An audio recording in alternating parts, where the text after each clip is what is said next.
Academy Award-winning movie Traffic, Michael Douglas, who plays the frustrated drug czar, says the fight against drugs is not just a war on drugs, it's also a war on our children.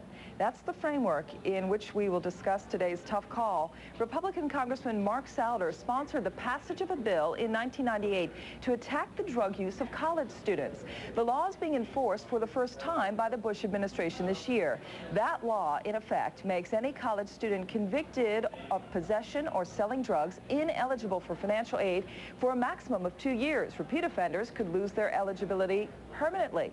Many opponents claim the law is unfair, especially since no other criminal conviction carries the same penalty.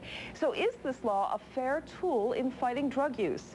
Joining me now to make that tough call is Shawn, president of a student-run organization called Students for a Sensible Drug Policy, and David Borden, Drug Reform Coordination Network. And we should point out Congressman Mark Souder did decline our invitation to appear. Let me start first with David. Welcome you both, David and Shawn. But let me throw the question out to you, David. Is this policy does any of it make sense to you as an effective tool against the war on drugs? Well, I think you made a good analogy to the movie Traffic. In this whole drug war, our policies are really designed to, well, we're trying to help people protect themselves from themselves by ruining their lives, and it doesn't make a lot of sense. We've seen the whole drug war failing over decades, and now we've come to this where we're attacking them, the educational system. It's not going to be any more effective ultimately than the rest of the drug war. Let's have Shawn weigh in here with your opinion. I would assume it's probably very similar, that this does not make a lot of sense to punish students for what in some cases a misdemeanor. Right, this law is the lethal injection for students who want to attend college. I mean, it only affects lower income students. If you commit rape, murder, or any other violent crime, it doesn't apply to you. And Representative Souder made our point very well in the recent New York Times article when he said that this law would not apply for his son, nor would it keep him from using drugs, because it only applies to students who receive financial aid, which is of the lower income bracket. May I add to that, if one were going to start to add other crimes, consistency demands you would start with illegal underage alcohol offenses, underage drinking, and then, I don't think very many people would be supporting such a law. And yet, alcohol is the major drug problem on our campuses. It's an interesting point you made. Why do you think that this has become pretty much a political football when we talk about drug use? I mean, we know it is illegal, and most people, of course, would probably argue against drug use, except in medicinal reasons. Why do you think it became drug use and financial aid tied together when you do have other issues like underage drinking, which is illegal? Well, when do you stop paying your debt to society? I mean, you've gotten sentenced by your judge. The judge had the discretion to take away your federal financial aid in the first place, and now the federal government is making blanket policy that's taking the discretion away from judges and inhibiting their ability to properly sentence people with their own discretion. And on top of that, we have 65 student governments across the country that have called for the repeal of this legislation. The NAACP, the ACLU, and Students for Sensible Drug Policy now is on over 100 campuses nationwide.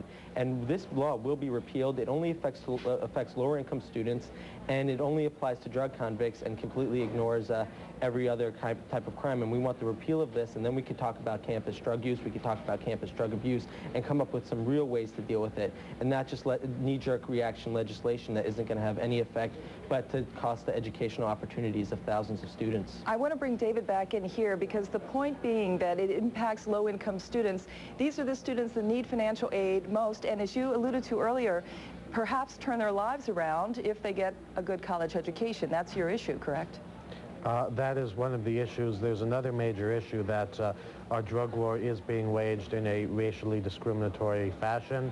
I'm not making an accusation of deliberate racism, but when you have, according to the federal government's own statistics, for example, African Americans making up 13% of the nation's drug users, but 55% of the drug convictions, we have a more than 4-to-1 disparity, and we believe that much of this disparity, if not all, is bound to be translated over into this new law affecting the higher education system.